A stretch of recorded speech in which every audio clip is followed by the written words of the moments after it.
Yeah, I don't ever remember feeling like this. But I'm out here in these YouTube streets. So I want you to get your fingers. I don't know what you're doing. I want you to get your mouse. I want you to check me out. And I want you to check me out. Get ready to do this. It's the relationship rehab. Like, share, and subscribe. We coming at you live. So come on, let's take a ride. Hit subscribe to United Guns of America.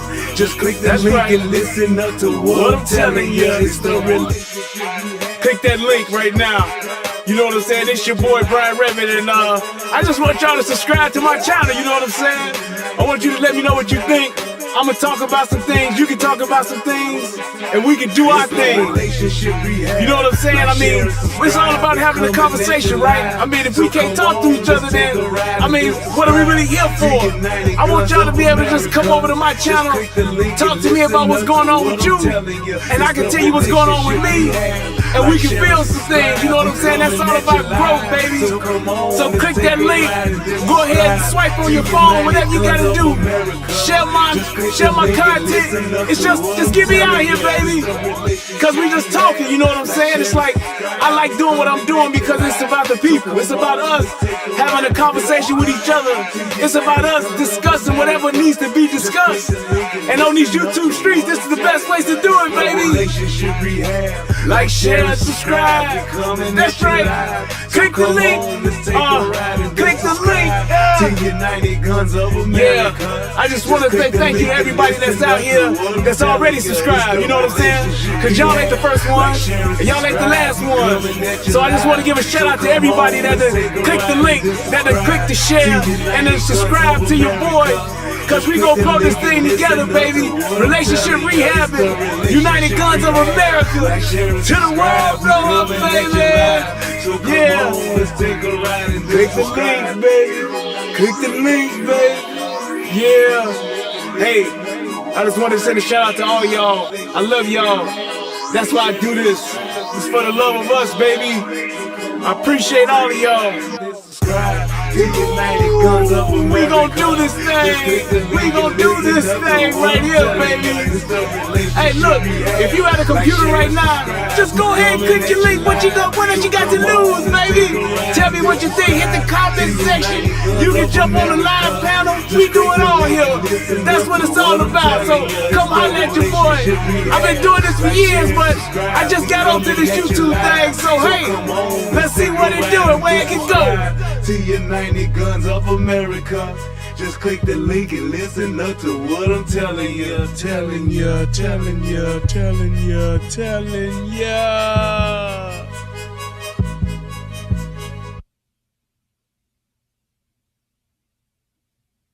Yo, what's going on, everybody? I am Brian Redmond, and this is the Relationship Rehab, and I am back one more again for yet another show, and I must first start off with two things. Number one is an apology. Yes, it's an apology. I must apologize and atone for the fact that I have not been live in almost a week, 8 days, some shit like that. And the reason why I have not been live is because I literally lost my voice. I had a cough and my voice was terrible.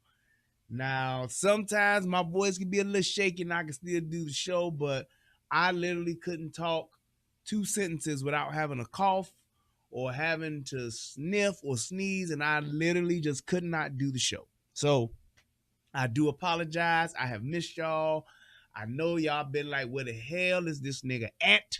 But that's where I've been. I literally been just sitting here like, damn, I can't go. Then last night, my voice was ready, but I had technical difficulties, and by the time I got my system back together again, it was after 12 o'clock. So, but I'm here now.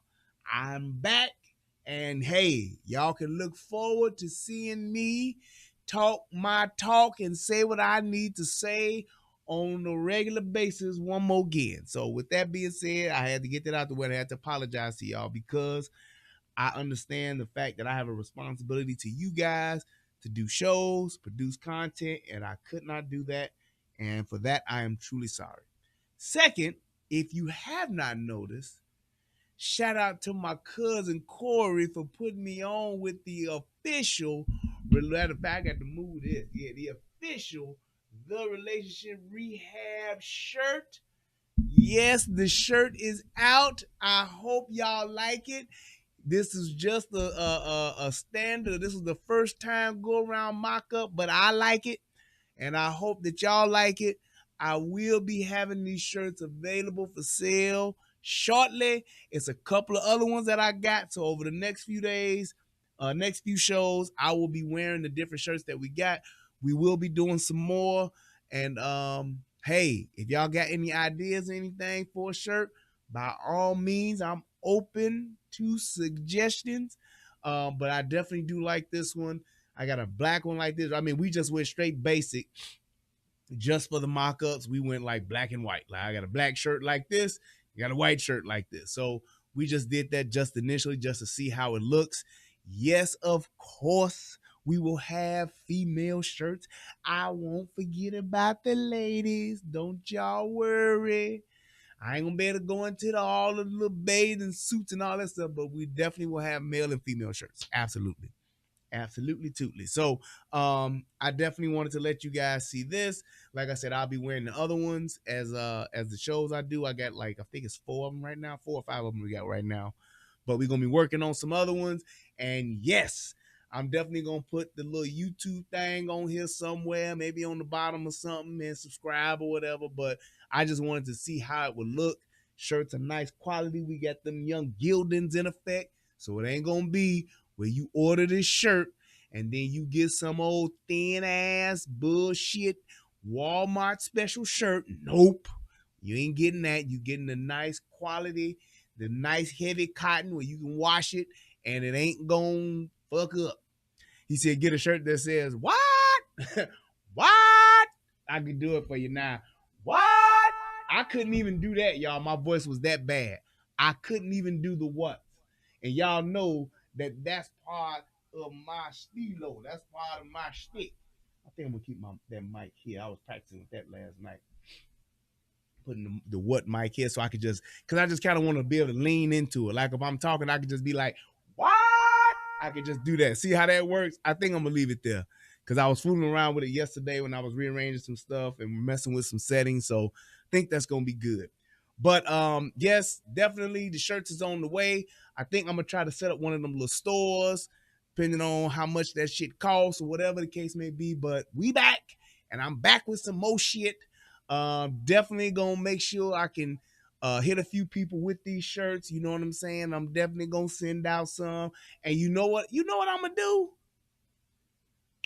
I'm gonna check into the cost of it, but I think what I'm gonna do is I'm gonna make this be something I can send to those who've been like members for like 6 months or something. Like if you become a member for 6 months, you get a shirt. Maybe I could do that. I'm gonna have to look into the money. Don't hold me to that shit just yet. I gotta look into the money aspect of it. I ain't one of them motherfuckers that just be like, yes, I ain't gonna go Oprah Winfrey on y'all motherfuckers. Be like, a shirt for you, a shirt for you, and a shirt for you. I ain't got that Oprah money. But I think maybe that's something I can do. Especially and especially I need to do something for my dedicated, I mean my peoples that's been here since my A1, since day ones, the people that donate, yup, people that donate on a consistent basis. I ain't talking about them twos and fews. I'm talking about them people that be dropping the dubs and the 25s and the 50s and the hundreds. I think I'm gonna do something. I'm gonna figure that part out and I'm gonna do something. Yes, I'm definitely gonna do that. And I'll just have it to where you could just like email me your address and I could just send the shirt out. And I could do that maybe like once a month or something like that. Send out the shirts for those people that, like I said, that's been definitely platform supporters, the rehabbers, Rehab Nation. I got to do something for y'all because y'all do a lot for me. And I love y'all, god damn it. But yeah, I think I'm gonna do that. I think I'm gonna do that. So no worries. We take care of each other. We all family. It's all good. Hey, don't worry about it, Sith. Don't worry about it. Hey, man, you just come here, click that motherfucking like, and make sure you subscribe to the UGOA, and you good. That's the only thing I ask for people who come here on the regular. Click the like button and subscribe. But for those of you that do get money and can make it rain on your boy, I thank you and I appreciate you and need more like you. So, that was that, right? I talked about the shirts, talked about why my black ass ain't been live, and I think I'm here. Let's see. I think we good. So yeah, but I'm definitely gonna do something special for y'all. I'm feeling it. I'm feeling the vibes of it. I can feel y'all asking me for it. So yeah, I think I'm gonna work that out. Yep. Especially see like my moderator, like CJ Gunn. CJ Gunn is a perfect example. I'm talking like straight dedication. Show up all the damn time. Been showing up for years to help a brother out to make sure he do, simple shit like pin the message up in the chat, and she do it on both channels for your boy. Hey, that kind of stuff. Those are the kind of people I got to just give something back to. Those people that's been here, always checking in with your boy, saying what's happening with your boy. See what I mean? Like they called me B, sent me $50 for the show. Those are the people I gotta like do something for. You know what I'm saying? Because they've been here. So we gonna get that hooked up. Like I said, I'm gonna wait until I show y'all the rest of the shirts, and then we gonna come up with something, and we gonna do that. That ain't nothing. We gonna figure that out. I'm gonna figure that out, and we gonna get these shirts off, and we gonna get these people out here. So without further ado, let's go into my favorite part of the show, and then we are going to get it cracking. Federal law allows citizens to reproduce, distribute, or exhibit portions of copyrighted motion pictures, videotapes, or video discs under certain circumstances without authorization of the copyright holder. This is called fair use and is allowed for purposes of criticism, news reporting, teaching, and parody, which doesn't infringe of copyright under 17 U.S.C. 107. Wolf Bear said, just give out the shirts. Boy, I tell y'all motherfuckers be killing me in the chat. He said, just give out the shirts that come 3 in a pack from Citgo. I didn't even know Citgo sold shirts. Oh, my goodness. Oh, I know what I meant to tell y'all. Hold on, I got to get my timer together. Hold on. All right, look. I'm going to tell this story real quick. Put my time up there, my nigga time on my nigga saying. Get that going. So, let me tell y'all this quick story. I have realized that not only have I gotten older in age, because y'all know a brother turned 48 this year. Yup. Shout out to me. I'm 48. And not only have I gotten older, but I realized that I've actually grown as a human being. I've grown and I've gotten a little bit more mature. And I was really proud of myself. I really am. I have when I always know that I'm growing because I'm always trying to be better, be a better person and do those things. But when you see your growth in action, it's really inspiring. And I must say that I feel as though the other day, that was Tuesday. Was that yesterday? Because today Wednesday. Yes, that was yesterday. Yesterday, I grew as an individual. I literally saw myself become a better version of myself. Let me tell you what happened. So every Tuesday and Thursday, I go to the gym. Those are my workout days. Go to the gym, hit the gym, get it cracking. I got a trainer on one of them days on Tuesday. So I'm like, on Tuesday, I usually go, I have my training session. And then on Thursday, I usually repeat what the trainer has shown me, right? So that routine, whatever. So on Tuesday, because it's an appointment, I got to be on time. So I'm leaving work, making my way downtown, driving fast, honking the horn. I'm just making my way.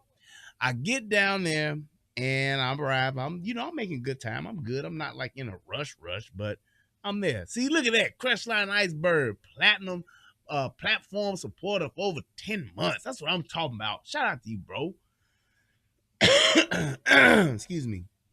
So I get to the gym, and in the gym there's a parking garage. So I go in the parking garage like I normally do, like I always have done. I'm in the parking garage and I'm going up, and it seems today sometimes the gym is just a little extra packed. So usually I park like on the first level or the second level. So I'm going around. I'm like, damn, it's a lot of cars in here today. So it must be a lot of people at the gym. Cool. So I come up on the second little level and I go around and I see a spot that I can like pull directly into. However, because I'm in an SUV, I don't want to pull right into it. I want to back into it. I want to reverse in, right? So when I'm coming out, I can just pull straight out because there's a car and then there's the spot, and then you got those the barrier things, the little concrete barrier things. So it's not a tight fit, but it's just easier to back in now. So when I come out, I can just pull straight out. So I'm getting ready to go. I see the spot, hit the brakes, right? Come to a slow stop. And then I begin to do a 3-point turn, right? Where you just go like this and go like that. I'm going to bag right in. So as soon as I do that and I turn and I'm getting ready to bag in, car just zips. I mean, like hits the gas like, whoo, like I knew that the car was coming in because I heard the person step on the gas. That's how quickly this person had to get in, because I know it's like 5 cars, it's about 4 cars behind me. So this dude like hits the gas, and when the person stops, it's not a brake screech, but it's a slight one. You can hear it like that. It wasn't like he didn't do that, but he got in there like that. So I'm like, wow, like you really gonna do this? And I'm like, I can't believe this motherfucker just gonna pull in like that, knowing I'm about to back in, knowing that I'm in the garage to park. And I slowed down and everything, and he could clearly see, oh yeah, this guy's going for this spot. So I'm pulling out, and I'm like awkward now because there's other cars now waiting to see, and they watching this shit unfold. And I look, and I was like, nah, I can't let this nigga get away with this shit. Let the fucking window down, and I go right, like I'm already in my mind, just the way that I'm wired. I don't never talk shit or say shit to nobody, not expecting shit to go to the max. Right? So I'm like, nah, fuck that. I can't hold my peace. I can't. So I'm like, damn. I'm looking out. I'm like, so I let my fucking window down. I'm like, damn. So you just gonna take the fucking spot like that, huh? So I'm like, so the dude, he kind of, and it's this white boy, he get out the car, he's out the car already, and he tries to act like he can't hear me. And he's like, what? He gives me that. So then, now I'm really pissed. So I said, motherfucker, you heard me. You just gonna be a dick and fucking take the spot? I said, what the fuck is wrong with you, asshole? Calling them names, ready to kick it the fuck off. I'm like, I got my Glock 17. I'm ready to rock and roll. Whatever the fuck you want to do, niggas, what you want to do. 12 deuce, wild hunters, nigga. I'm ready. Low down, bitch. I'm turned up. Then he says, I didn't know you were going to park there. I said, you a lying mother. This is me. I'm like, you a lying motherfucker, you piece of shit. You knew I was going to park there. That's why your punk ass zipped in there. What the fuck, man? So then he says, well, I mean, what do you want me to do? You want me to back out? Now, here's where I grew. Old Brian would have been like, hell motherfucking yeah, nigga, I want my spot, bitch. That's what old Brian would have did. But let me tell you what I said. I said, no, man, I don't want you to back out. I just want you to have some respect for other people. It was like you know how when they show cartoons and they have like the saint and the devil part on each shoulder?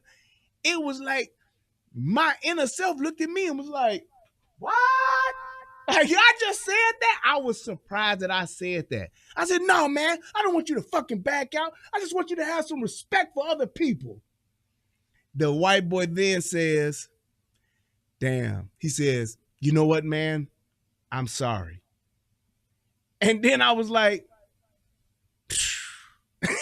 I gave him that, I gave him that, I gave him this nigga nod. I was like, man, put my shit back in drive. And Witten Park.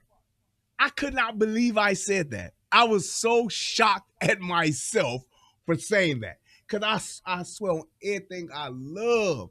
And as we used to say back in the day, on Hoover Head, folk, I swear I would have made that nigga move out that spot. I swear I would have. I'm telling y'all right now, if anybody would have asked me and said, hey, man, what would you do if you did this and you got into it with a motherfucker and he said, you want me to move?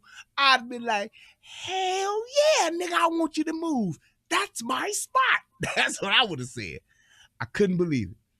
I actually said, nah, man, I don't want you to move. I just want you to have some respect for other people. It kind of reminded me of something. That's what my daddy would have said. So I'm like, as I'm parking, I look at my watch. I'm still on time for my session. So I'm good. But I was pissed off that motherfucker took my spot. But as I said, I was like, damn, that's something Pops would have said. And it just made me feel so good. And I was still pissed off, but I felt good for doing the right thing. I said, man, I can't believe that I let that motherfucker go. I'm telling y'all, anybody that knows me, anybody that really has grown up with me, y'all know that I'm Petty Murphy on shit like that. Y'all know I'm Petty Murphy on shit like that. And I'd have been like, hell yeah, nigga, I want my spot. Fuck wrong with you. Fuck you think this is. That's what I would have said. And been like, yeah. Next time, nigga. That's exactly what I would have been on. But I'm telling you, I was really proud of myself that I did that and that I was just good with it and I let that shit go. And even after, as I'm getting dressed, putting on my shit, I'm just like, I definitely did the right thing because what? It's just a parking spot.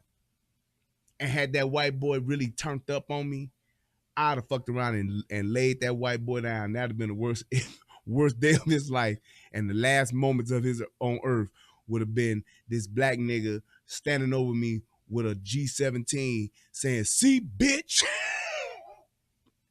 next time when you get to heaven, don't you take nobody's parking spot, nigga.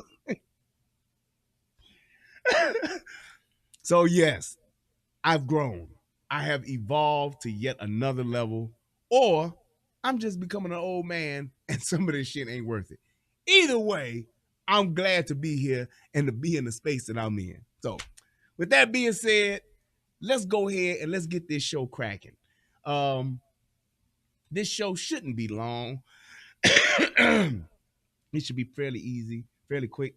I just wanted to do something because I saw some very good teachable moments in this show, in this video footage that I'm going to break down. So I really wanted to do this because of that, because I think that some people can really learn some stuff from this. So without further ado, I'm going to go ahead and show this video, and then I'm going to, I forgot I got the story too. I can read the story real quick because it's short. But we're going to read the story, break down the video, and that would have been good. It would be all good. Third Cornered Will said, it would have been funny if that was your trainer running late and didn't know it was you. Yeah, that would have been. Yep. So she said, when I grow up, I want to be just like Brian. I'm not that grown yet. He would have got a brick through that window. Right? Hey, look, I will say this, because our park is still on that level. So I had to go down the stairs, in the garage, because there's only 2 flights, or 2 stories rather. So I had like a couple of flights of stairs.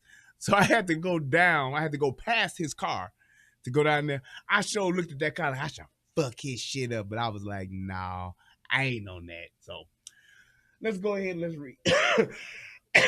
Excuse me. Let's read. Y'all see I still got some of this shit left, but it's all good. So, I didn't take the picture, did I? I didn't save the picture. Hold up. Wait. Let me see if I can show y'all this. Yeah, I can actually. I can just do it right here. Ha ha. Ha ha. All right, so I'm going to show y'all this picture. Now, this actually happened, I think, last year or maybe actually 2 years ago. So some of y'all may know this story and some of y'all may not.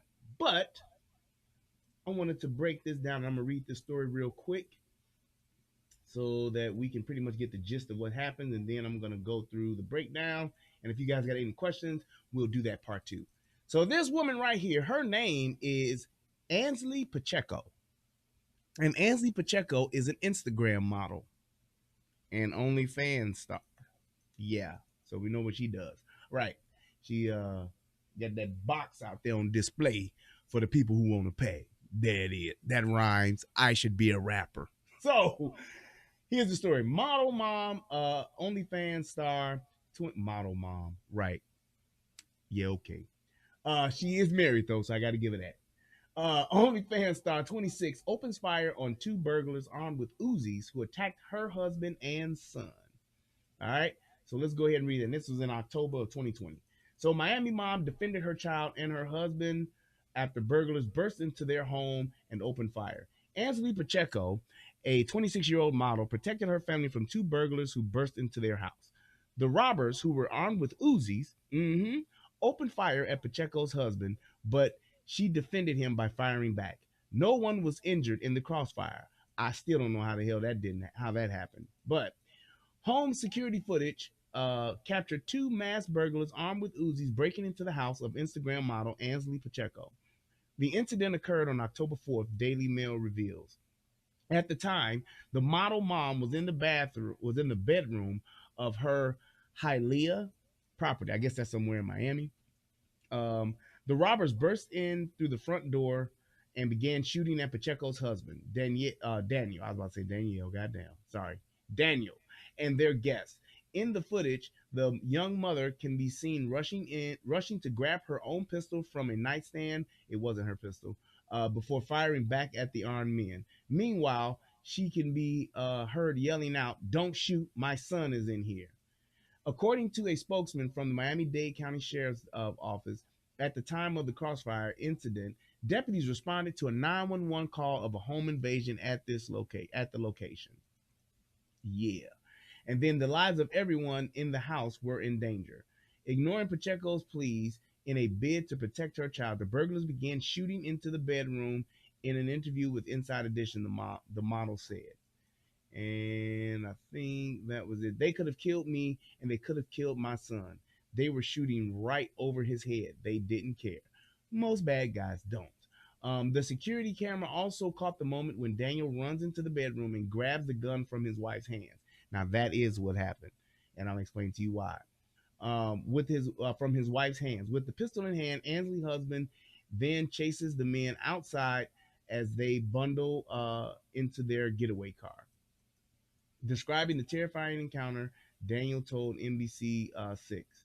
I ran to my wife, grabbed the gun, shot at them a couple of times. I think I hit the car. This is her husband, Daniel Pacheco. Thankfully, no one was injured in the shootout.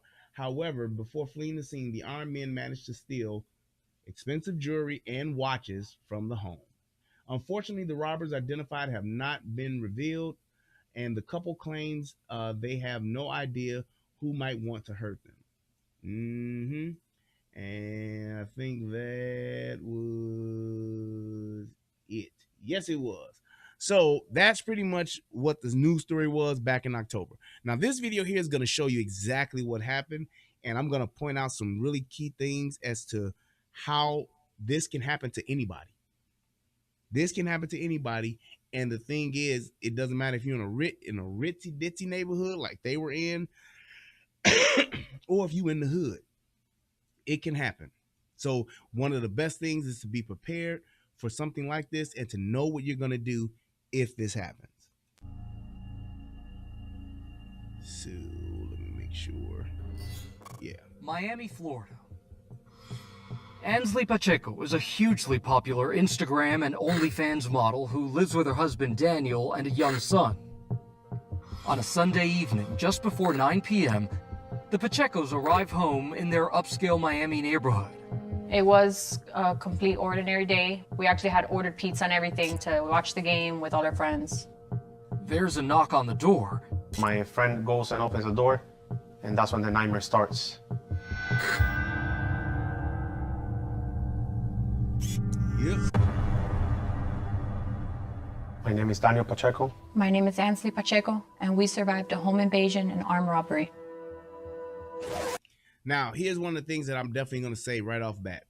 Y'all have heard me say this plenty of times. For those of you that are concealed carry gun owners, number one, when you decide to carry a gun, my suggestion to you is to, when you're out and about in the streets, carry your gun at all times, keep your gun on your hip.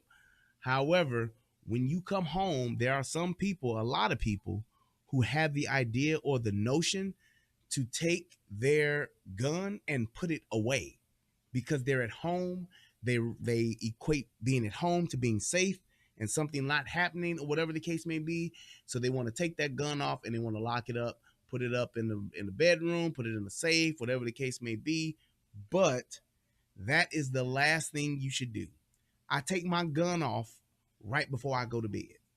And I take my gun off and I put it up, but I have a gun bedside that is waiting. Yes. What up, cuz? That's my cousin right there, Corey, the one who did the shirt. Yeah, baby. Nice shirt, baby. But I take my gun off and I have a gun waiting at my bedside. I just do. So, with that being said, this is one of the main reasons why you should keep your gun on you even when you in your own house. Home for the night, I get it. I'm not one to sit around in my drawers and all that kind of stuff, but I keep my gun on, keep my pants on for this reason specifically. When I get up in the morning, like let's say if it's a Saturday morning or something like that and I done slept in or something, I don't put my pants on right away. However, I do have guns strategically placed so that I'm always around the gun based on the areas that I'm in the most of the time. Places where I spend a lot of time, I keep a gun. Living room, bathroom, studio, garage, wherever the case, there is a gun within a reach or maybe a couple of steps, especially in the spots where I'm vulnerable. Places that you're vulnerable in your house are the bathroom. You in the shitter, you in the shower, whatever the case may be, you're vulnerable. You're in the garage, you're getting your clothes or whatever, taking stuff out the car, your trunk or whatever. You have stuff that you got to realize that, hey, I'm in this area, so I need to make sure that I can get to a gun if something happens. One of the things we used to do, especially being back on the block, when we would be outside chilling, we'd be sitting outside barbecuing, smoking cigars, whatever the case may be. I always kept the gun, or we always kept guns either on us, sitting on the table, or sitting in a chair. They were always close by. What up, Shotty?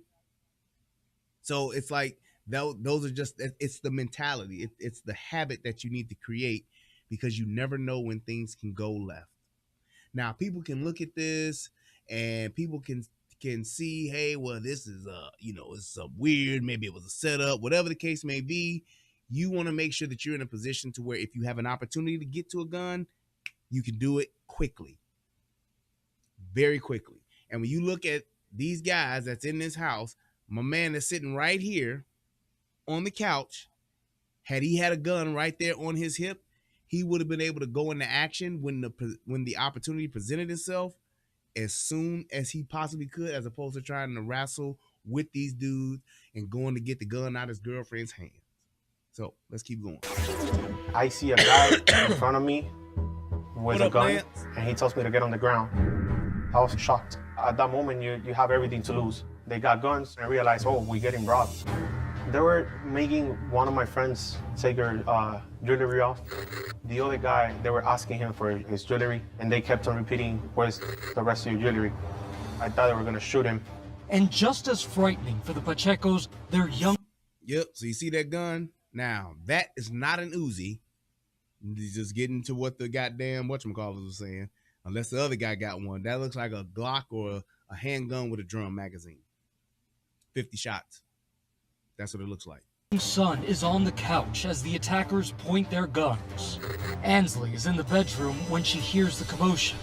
I went straight to the nightstand. I grabbed the gun and I opened my door.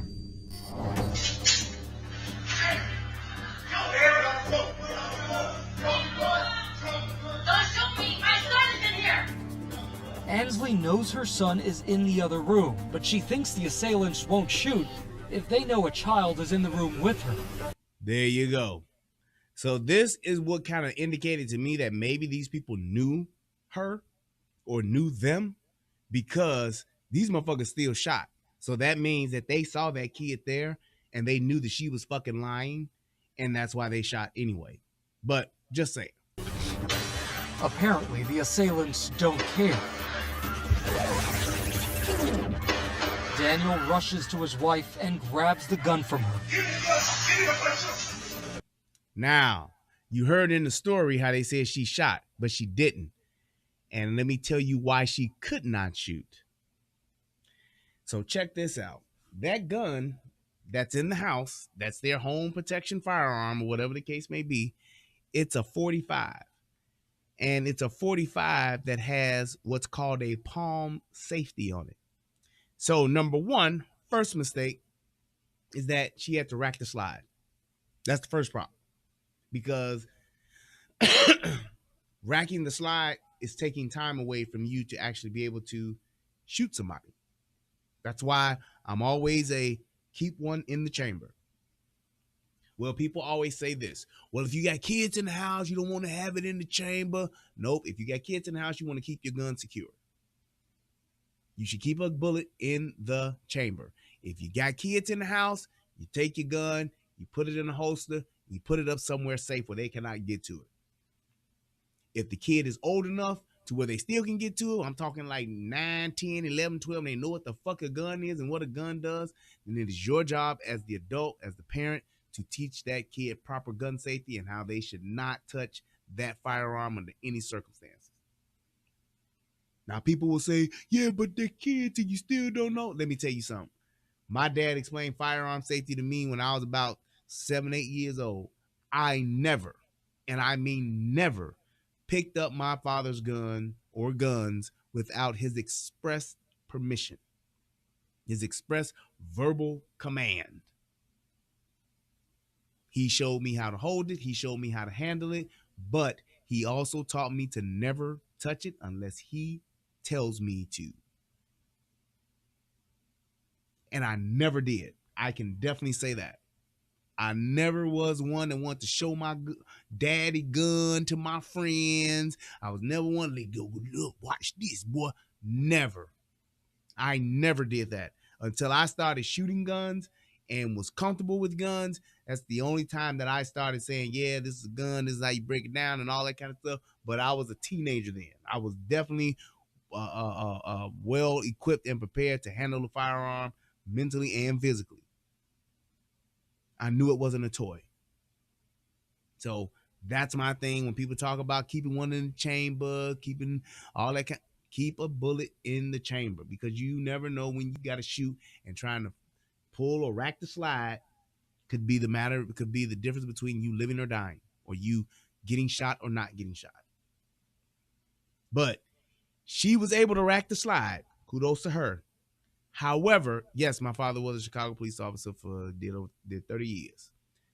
But she couldn't pull the trigger because that 45 was so big, she couldn't get her hand around it to where she could engage the palm safety and the trigger safety in order to shoot the gun. Ain't that some shit?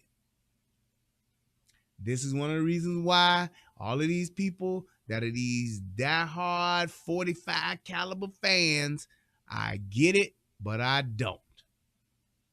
This is one of the reasons why you should not have a gun that is your house protector or your primary firearm, whatever the case may be, and your girl can't shoot your gun.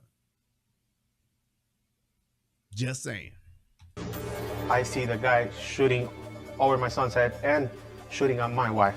I was like, that's it. I gotta do something. The bullets fired in front of me, and the one behind me, I actually felt the heat of it, which is the one that went through my TV. See that? I wasn't scared at the moment. I just knew that I couldn't put the gun down because then I knew that maybe at that point we would have really been screwed. The gun she grabbed is my gun. My gun is a 45, which she cannot pull the trigger. You have to put your hand on the trigger and then at the same time another part on the safety in order to shoot it, and I don't reach. So that's even more brave of her. JDO said it's called a grip safety, not a palm safety. Okay, grip safety. How do you engage it? How do you disengage that safety? With your grip or palm? Palm. But I get it, JDO. Grip safety. Yeah, that really matters. There that we gun go. knowing that she can even fire. As the gunshots fly, chaos erupts. Now, here's my thing. His buddy is running in the room with him, but he gets the gun. My question now is, bro, why you ain't got your own goddamn gun? I'm just saying. Why you don't have your own gun? You a grown-ass man and obviously was ready to use that one, but you ain't got your own. You got to get your priorities together. Jeez. Daniel chases the suspects outside. They start shooting at me. I start shooting at them. They were inside the car. Me was like 10 feet apart. Now, what's the problem with this? Is that he's running out in the open and he's shooting his gun. Here's the thing. And here's my thing. Whenever you're going to shoot your gun, you should always, and I mean always, try to shoot your gun from a position of cover. If possible. If you can shoot from cover, shoot from cover. He said, try saying palm safety and look cool in the gun store. Like I give a fuck about the guys in the gun store. Boy, y'all heard me talk about that shit before, JDO. Guys in the gun stores do not impress me. Actually, some of your misinformed people that you will run into work in the gun store, especially nowadays. Because of the gun boom that is taking place, some of your most misinformed guys will be in the gun store. So I definitely don't try to impress and or look cool with any of those guys in the gun store. Yeah, no way. Those would be some of the, and you know what? I like the fact that you said that because a lot of people have that misconception to where people think the guys in the gun stores are the fucking, the schmees. They're the subject matter experts on guns. Bullshit. Bullshit. They are not, don't dare give a gun store guy the credit of being the guy that knows about guns. He is a fucking gun salesman at best 80% of the time. Now you will run into, especially guys that have been in the business, that got years in the business. The old guy can probably teach you a thing or two about a thing or two. But most guys, young guys, guys in their mid-30s, 20s, whatever the case may be, those guys that are at the counters in those gun stores know just as much as what you can read in a fucking magazine or what their friends have told them on the blogs that they read. They don't have the experience. They don't have the training. They just look the part. They'll have on the cool holsters and all that shit, and they'll look like they know what the fuck they're talking about. But I promise you, those guys, the majority of the time, don't know what the fuck they're talking about. Just saying. You know, like, open. I could have been dead right now. Inside, everyone rushes to safety. Ansley's friend runs into the bedroom. Ansley grabs her son. Smart move. Once I grabbed him, a big relief, came off my shoulders because I knew that he was okay. So I called 911 and I just told them, please get here fast. Ansley has no idea if her husband or any of the other guests are still alive. At that point, I didn't know where my husband was because I know he already had grabbed the gun from me. Daniel is okay, and so are all the guests. Police arrive, but the suspects are gone. Yep. They review the footage and tell Ansley something disturbing. The guy that was standing at the doorway of the house, He was holding a gun with an extended clip that is called a drum, which is 100 rounds. He could have overpowered everybody in the house. It could have been a massacre. And that's my thing, which leads me to believe that I think that these people knew them, because most people in that situation, they could have just started shooting people. I'm talking like all of your threats. If I'm the robber, if I'm the bad guy, walking into that room, all of my threats are within 3 feet of me, 5 feet. I could have shot guy number 1, guy number 2, and guy number 3, and could have been like, now, where the fuck is the money and the drugs or whatever the fuck I'm coming there to look for? So I will say this: the fact that it's one of, they were fortunate that these guys were either very professional and just wanted to get the jury and didn't want to catch no bodies, or they knew them and just didn't want to kill them. They only wanted to rob them.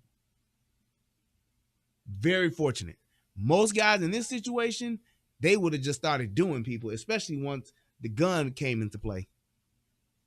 Especially when the guy started to attack the other guys, and they start, once them shots started being fired, they definitely could have made this shit go get real ugly real quick and got to shooting people.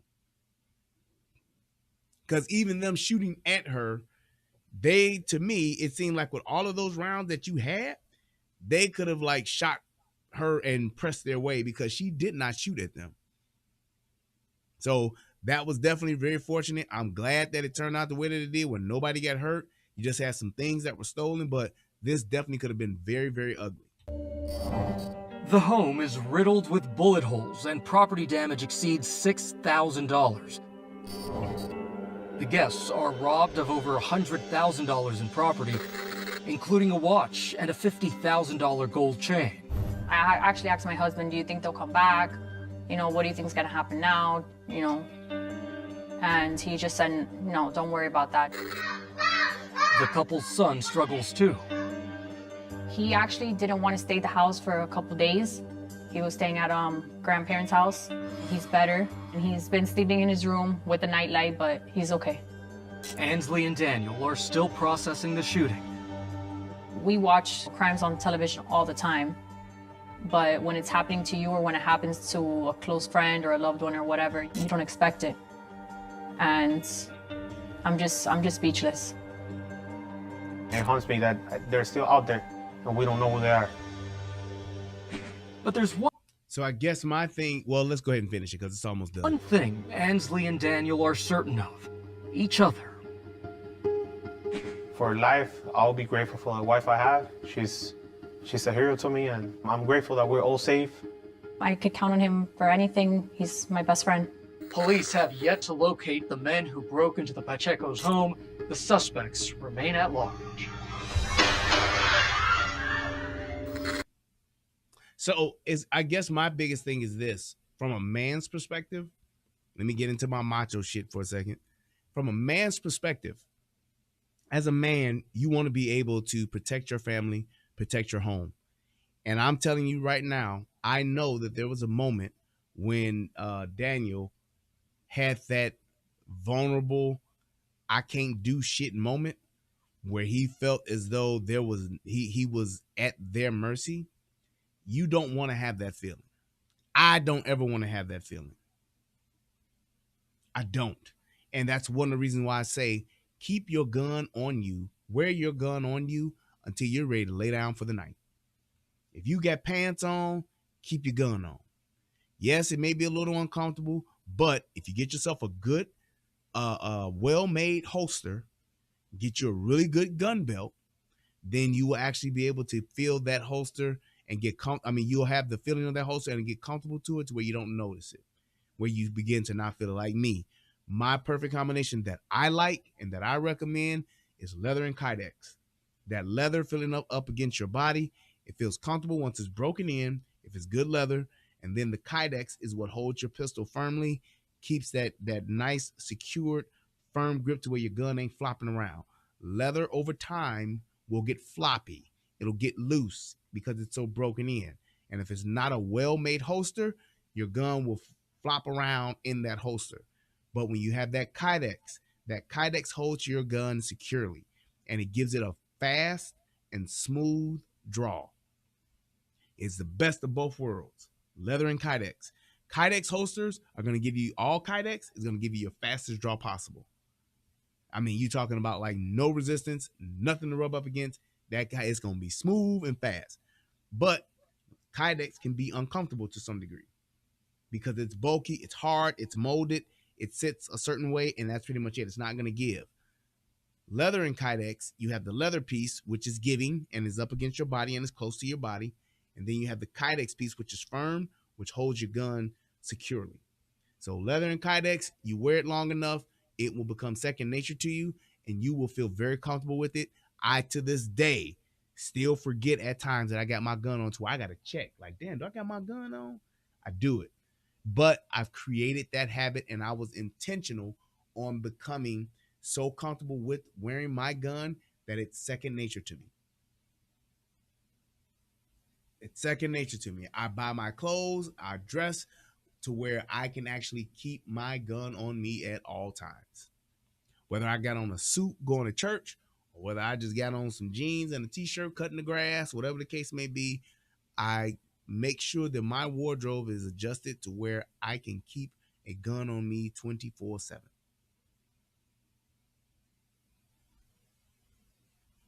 Just saying. So it's like when you look at that whole aspect, you don't want to be in a situation to where you're helpless. Not to say that having a gun is always the best answer to where you can make a move and a gun is going to save you. I always say guns ain't going to necessarily save you, but it's a great tool to have if the moment presents itself to where you can defend yourself. That's the best tool to have with you. That's pretty much my whole thing with this whole scenario. What happened here, having that gun and being able to defend yourself when the moment presented itself, as opposed to you having to run to your girl's room, to run to your bedroom to get the gun from your girl, you could have had your gun on your hip and literally could have came from that couch, boom, boom, boom, boom, boom, boom, and got it cracking. That's what it is. That's the biggest thing that I saw that was missing from this. Once he ran outside and he chasing them down the street and all that kind of stuff, you just shooting at people down the street. If you don't have any well-placed shots that you can actually make, it's no point. That whole shooting at a car that's driving off and all that kind of shit, if you can't see that target and you can't accurately hit that target, stop shooting just for the sake of shooting so you can say I return fire. A man killed somebody like that maybe a month ago or so, where there was an altercation that took place out in the parking lot or something with a guy. They got to fighting. The guys got into a car and drove off, and the guy had his concealed carry, had his gun. He shot at the guys, missed them, and killed, I believe, a little girl. Innocent bystander. Innocent bystander. Going to jail like a motherfucker for it, too. Shooting just for the sake of shooting. They were like gone, like, and that's what the guy who it was a little girl, because he's the guy they interviewed, the little girl's father, and it was just like he was like, I don't understand why he shot. They were so far away, he could not have hit him. Yeah, a little 9-year-old girl. Yep, and that's what they said. They was like, man, it was gone. There was no reason for him to shoot, but he wanted to shoot for the sake of saying, yeah, I shot at their ass. If you can't stop that motherfucking threat right then and there, don't take no long shot chance of trying to shoot at a car or shoot at somebody that is out of range and is running away from you. Just saying. So you have to keep that kind of stuff in mind when you're in the house. You also need to have contingency plans in place if something does happen. Something goes bump in the night, or it's in the middle of the daytime and somebody kicks in your fucking door.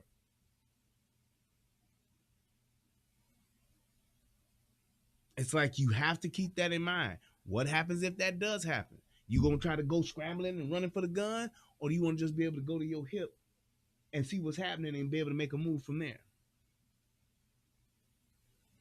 Those are the things that you have to consider being at home, protecting your family. And like I said, it's one of the moments when you're most comfortable, but also most vulnerable.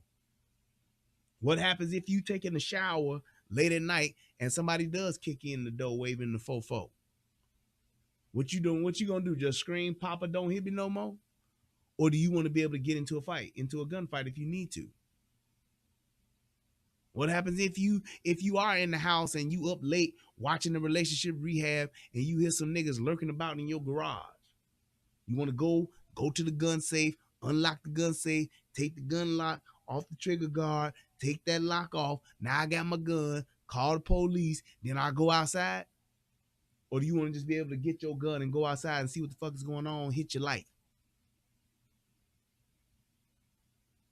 Those are the things that you have to consider when you're at home and when you're carrying a gun. There's always a tactical approach that needs to be planned out and thought out so that you will know what you're going to do if in the event that this happens. Somebody kicking in that front door, somebody coming into that house. If she wasn't, do y'all realize if she was there by herself, she wouldn't have been able to do shit because she couldn't fire that gun.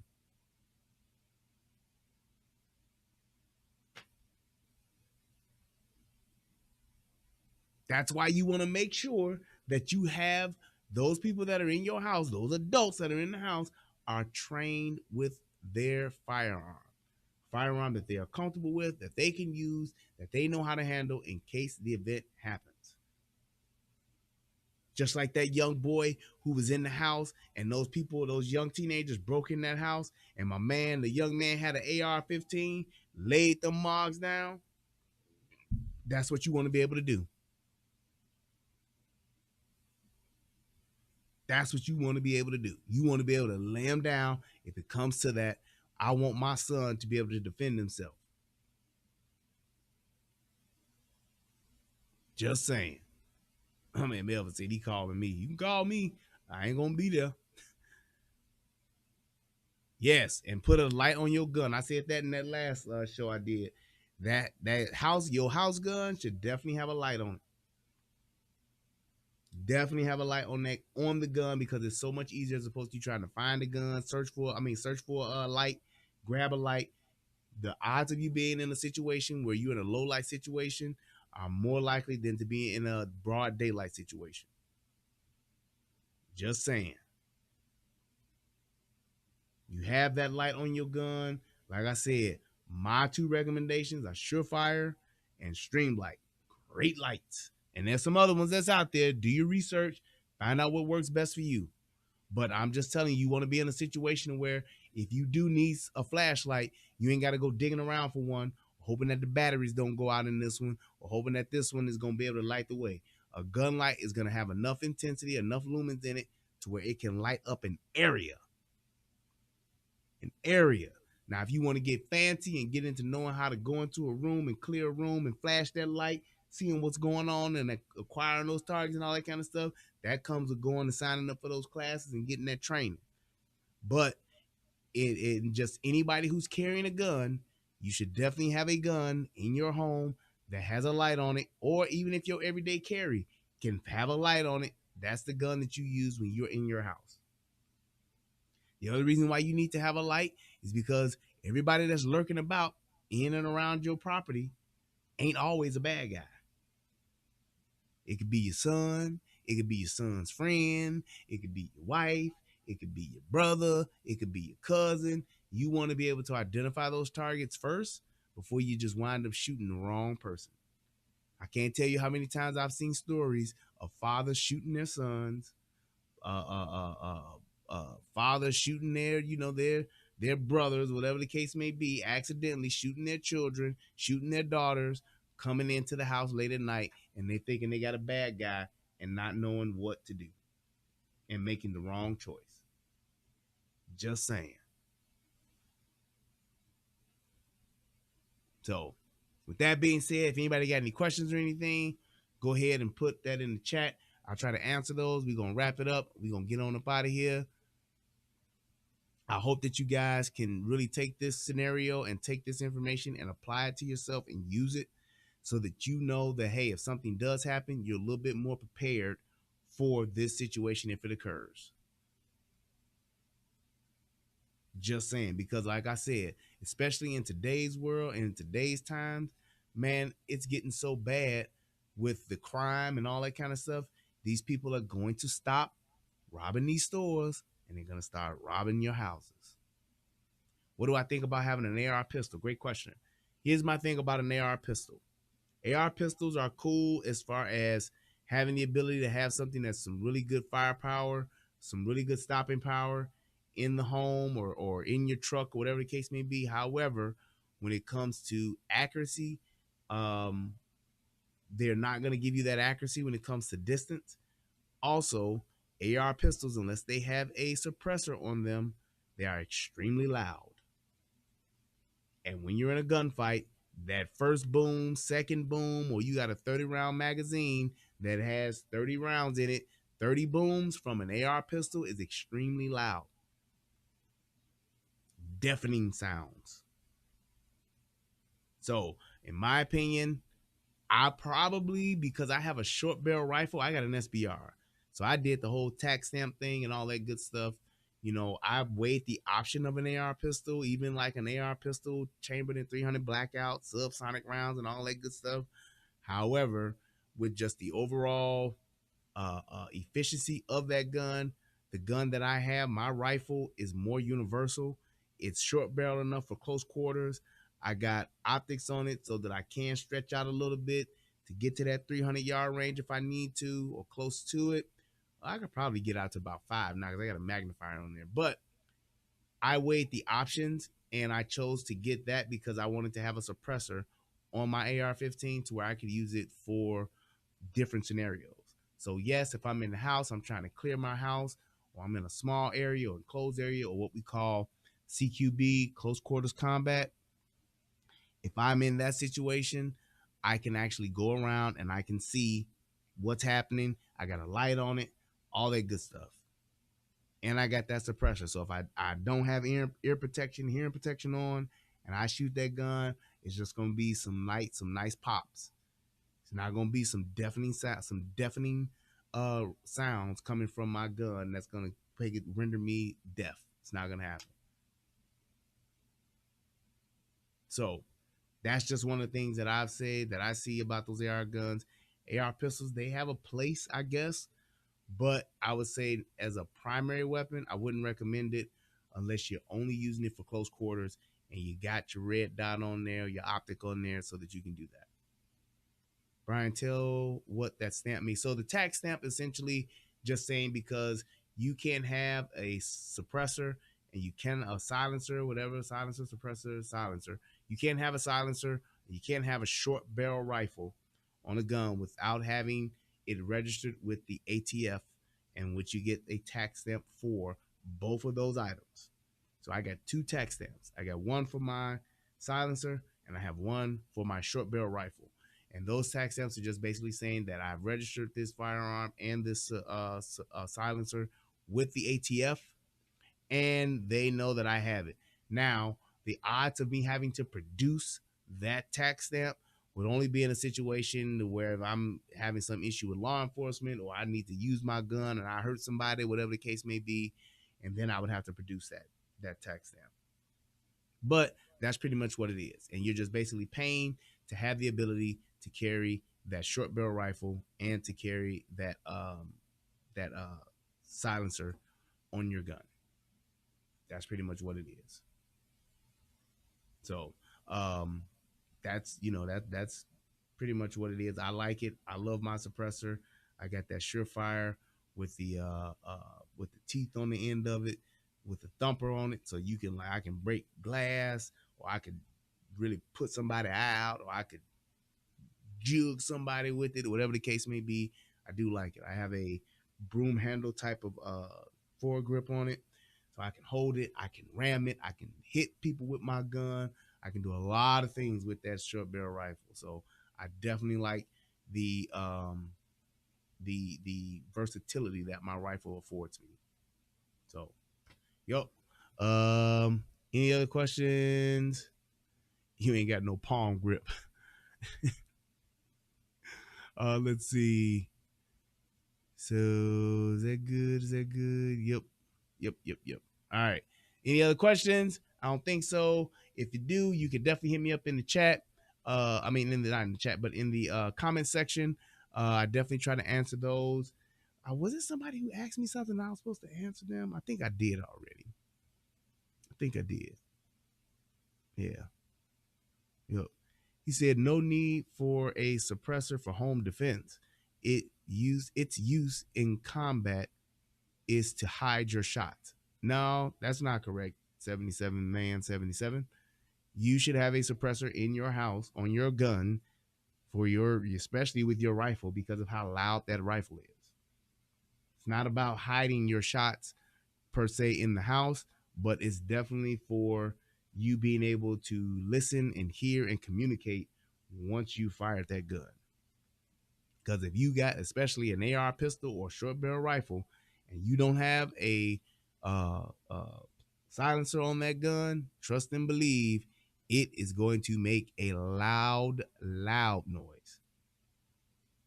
Very loud. So I'm just saying, I would definitely recommend that you get it. It may take you a while to get it, but you definitely need to have that, because if you bust that gun in that house, in them closed quarters, in that close setting like that, trust me, it's going to make a lot of noise and you ain't going to be able to hear shit. So, I got to tell, shout out to Brandon, hit your boy with $50. Thank you so much. I appreciate it for one of my faves. Thank you so much. I appreciate that.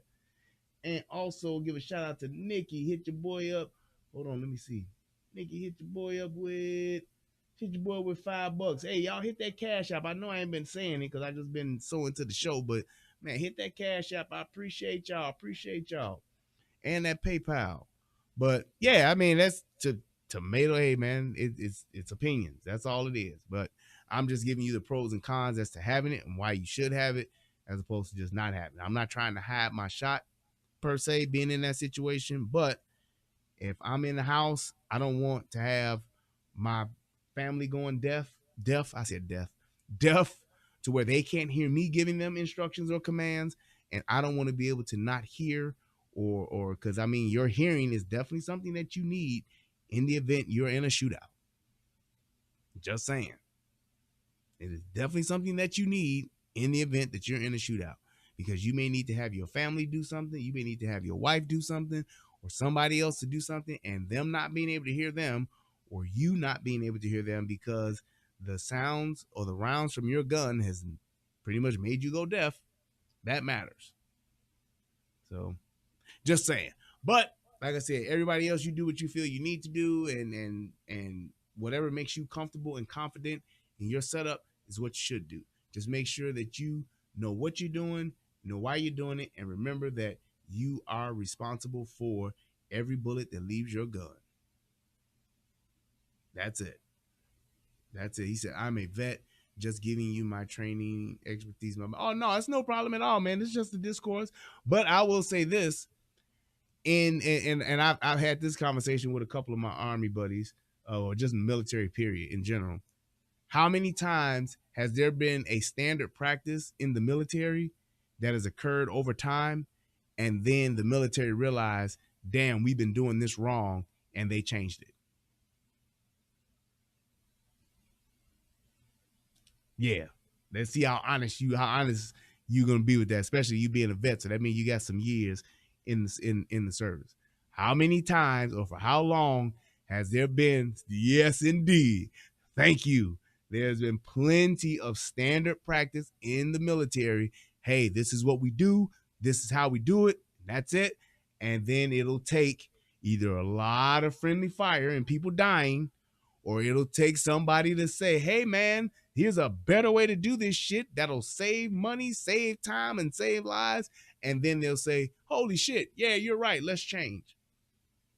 It's just like one of the things, and I can give you a prime example of that, of how just because you have something that's standard practice in the military or even in law enforcement, period, doesn't mean it's the best thing. Case in point, good old-fashioned Columbine. Everybody remember Columbine, right? You remember Columbine? Those officers that arrived on that scene first, you know what they did? They followed standard procedure. And what standard procedure was at that time in Columbine is once you get on site and there's an active shooter, you are to establish a perimeter and set up a command. That's what they did. As they pulled up and as they got out, they literally were they were literally hearing the shots live.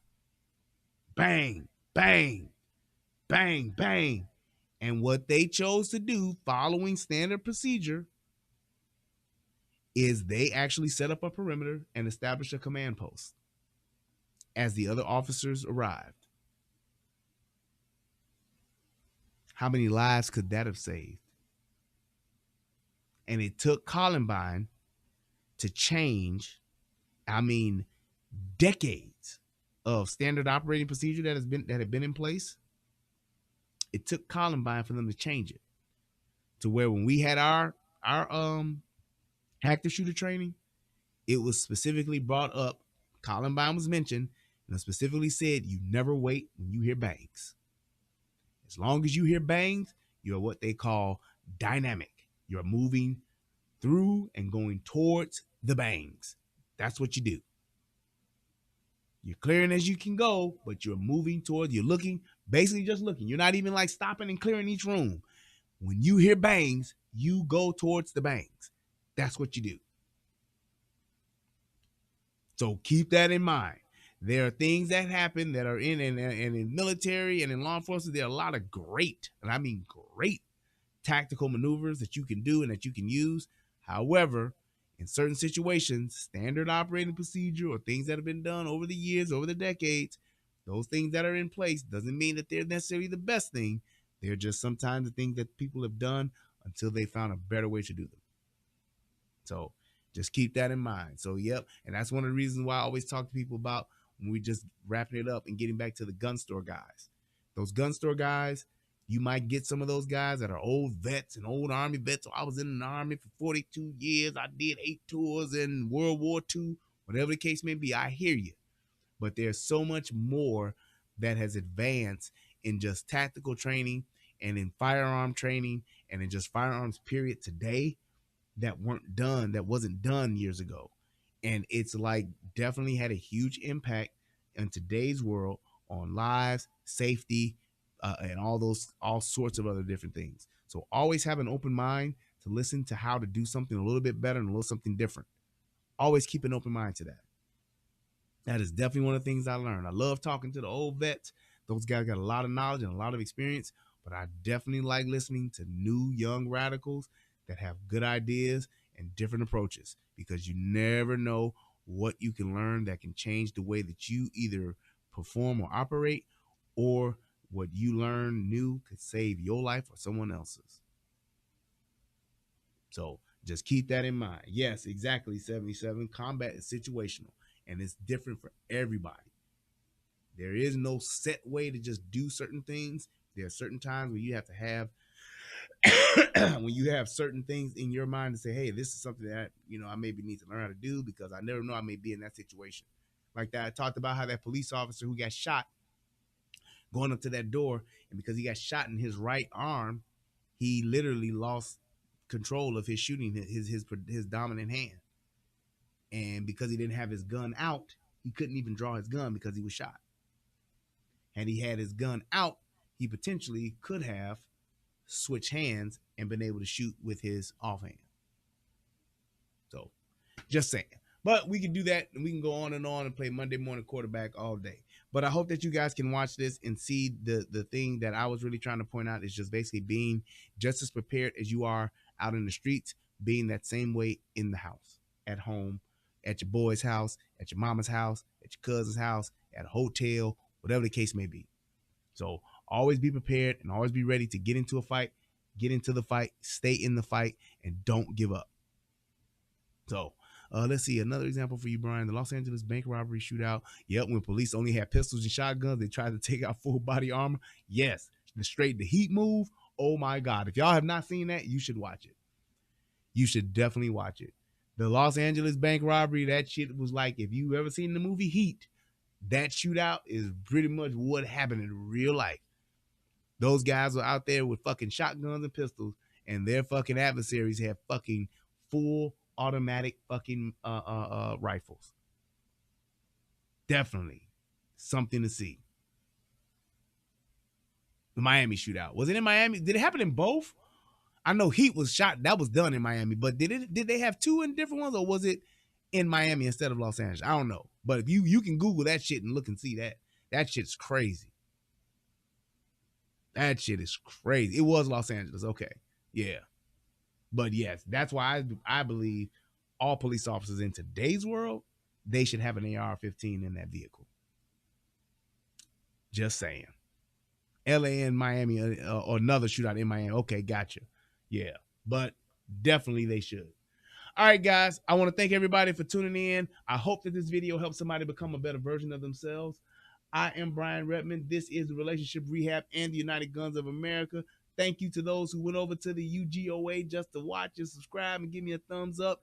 If you're watching this on the replay, please feel free to hit that like button and to donate via PayPal or Cash App. And I will tell you guys what we're going to be doing with the Relationship Rehab shirt. Let me go get that out the way. Yeah, buddy, we're going to have them Relationship Rehab shirts getting on deck soon. So, yep, y'all will be able to get them joints. Appreciate everybody. Thank you, guys. I love y'all. Till next time, peace, and I'm out. Remember, it's better to have it and not need it than to need it and not have it. I love y'all. Peace. What's going on, everybody out there in the internet world? It's me, Brian Redmond, also known as the Relationship Rehab, and I need you to do two things. What are those two things? Subscribing to both my channels. I need you to go to the Relationship Rehab, subscribe to that channel, and then I need you to go to United Guns of America and go to that channel. Now you may be asking, why would I do that, Brian? Because it's two of the hottest channels on the internet. Come over there, give me your thoughts, give me your opinions, have conversations, because that's what it's all about. We talk about some of everything: politics, relationships, guns, law enforcement, community also, stuff. shout out Anything to that's happening, Michael I'm Gibson willing for to have the a $10 conversation about it. donation. So Thank you, man. come on Appreciate over. it. You don't got nothing else to lose, and Oh, you ain't got yes, nothing else to do. you did. So come to my channel, Hold on. subscribe ASAP, and gotta join in come on the back to that. fun. Twice the going entertainment, nowhere. 2 Ain't channels, going, twice the ain't going. fun. Come on and have a funky good time with your boy. Peace, and I'm out. I knew it was somebody that did ask me something, and he hit your boy up with a payment for it. So let me do this. So what my man Michael asked me about, let me read this. Michael Gibson, he asked me, he says, best low profile plate carrier or brand. So I can tell you that because I actually have a plate carrier, and I love my plate carrier. It is definitely one of my best investments. Let's see. Yes, it is so for my plate carrier, my plates rather. So you got to get two. It's two different things: plate and then your plate carrier. So my plate, I got them from AR 500. They are the armor plate carriers. So they have the armor plate. I pulled them out before. Where is? Oh, it's all the way over. Is it in there? No, it is. Yeah, it is over there. But my plate carrier got the armor of the AR plates in them, and I tell you this, the carrier that I got, oh, what was the name of it? Dang it. Oh, wait, I can look at it in my email, but I can give you that name of that too. But yes, the armor AR 500 plates, they're good. They got different types on there. They got the standard ones, the ceramic ones, and the actual metal ones that you put like in the military. But mine is actually rated for everything up to a 308. So mine will take an AK, AR-15, 300 blackout, all the pistols. And then, like I said, the only thing that can penetrate that would be the 308. 308. So definitely, let's see, plate carrier. I can tell you the brand of that as well. But yeah, I got AR 500 armor. That's who I got the plates from. And then you could try either you could try 511. 511, they're expensive, but they make good shit. 511 are good plate carriers. And who was the other place that I got my plate carrier from? I can't think of the name of it. But if you email me, I'll definitely give it to you. Oh, the place that I got it from was RMA Armament. They were the ones that sold the plates, that sold me my AR 500 plates. And then I cannot find the whatchamacallit, the plate carrier brand. And it's a good plate carrier brand. It's one of the ones that that it was affordable, it was good, and it was definitely one that I could, that actually was durable. It hasn't come apart on me or anything like that. Because that's the thing, you don't want to buy a cheap one, because that cheap one is going to unravel. Your plates might, fall out. It may not hold your plates good enough, and you want to have something that's going to be comfortable, good padding, because those plates, and trust me, those plates are heavy, doc. And especially like when you're training, you want to make sure that you got something that is good enough to where you can hang on to it, and hold on to it, and it's going to be comfortable. Yeah, I can't find the name of the plate carrier. Email me, Michael, if you're watching this, and I will definitely find it for you. But definitely, RMA Armament, they have the AR 500 plates. They are really good. They make quality shit. They have the curvature in the plate and all that good stuff, but they are definitely good plates. He said, play AR 500 plate is not ceramic. AR 500 cheaper, but ceramic is lighter. Yeah, right. That's correct. That is correct, JDO. So plates that's the actual metal, that's the steel. But the ceramic one, like I said, they hold up to a 308, and they're lighter. I didn't want to carry around steel on the front and the back because that shit is heavy, and I'm just not like out in the Middle East in a war zone. If you're in a war zone, I get it. But if you're not, hey, it's just like when people ask me about optics. Yeah, you can go and spend shit, thousands of dollars on a fucking Trichicon, or getting one of, what's the other one? I can't think of the other one too. The other optic that's expensive as hell, that works in 30 below zero or 200 degrees out in the desert. The one that the military has. You can go and get that shit if you want to, but if you're not in an active war zone and need it every day or using it every day, man, you can go and get you a good simple red dot. Get you a simple what's the one that I have? I have a Romeo made by Sig. Great. Hasn't failed, hasn't messed up on me or nothing. Just great. So I think that there's a line that can be drawn when it comes to getting the high-end military grade shit, and then getting stuff that's going to work for your everyday urban assault guy that might just be in a bad situation in the hood or in their neighborhood or whatever the case may be. So glad I saw that. So shout out to you, Mike. If you got any other questions, man, please feel free to email me.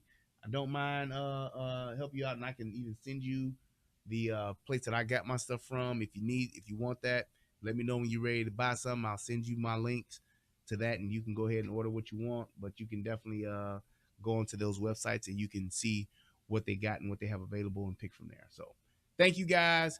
Till next time, peace, and I'm out. I'm glad I caught that, boy. I tell you. He says I take Bitcoin, just saying. JDO, boy, you tripping.